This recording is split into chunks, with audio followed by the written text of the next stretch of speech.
Diamond Harbour বিধানসভা কেন্দ্রের অন্তর্গত নূরপুর গ্রাম পঞ্চায়েতের নীলাগ্রাম। এই নীলাগ্রামের একাধিক বাসিন্দা তারা কিন্তু বাড়ি ছেড়ে পালিয়ে যাচ্ছেন।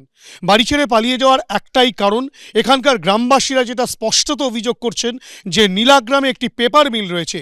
সেই পেপার মিলের যে দূষণ, অর্থাৎ কিনা সেই পেপার মিলে যে কয়লা জ্বালানো হয় পেপার তৈরির ক্ষেত্রে, সেই কয়লার ছাই গোটা গ্রামকে কালি করে দিচ্ছে এবং গোটা গ্রামের বিভিন্ন জায়গায় কিন্তু রীতিমতো সেই পোড়া কয়লার আস্তরণ এসে পড়ছে এবং সেই আস্তরণ এতটাই পুরু এবং এতটাই মোটা অবস্থা হয়েছে যে আমি একটি বাড়ির ছাদে রয়েছি, মণ্ডল বাড়ির ছাদে।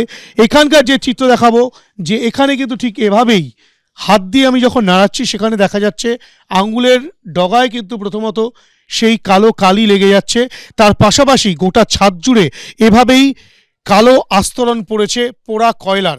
এবং এই কয়লার আস্তরণ কিন্তু গোটা এলাকা জুড়ে, শুধু এই মণ্ডল বাড়ির ছাদ নয়, বিভিন্ন বাড়িতে, তাদের ঘরে, শোয়ার ঘরে, আসবাবপত্রে, রান্নাঘরে, প্রত্যেকটা জায়গায় এভাবে কিন্তু সে দূষণের কারণে গোটা বাড়ি, তাদের এভাবে এখানকার বাসিন্দাদের বাড়িঘর সমস্তটাই কিন্তু কালো কালিতে ঢেকে যাচ্ছে।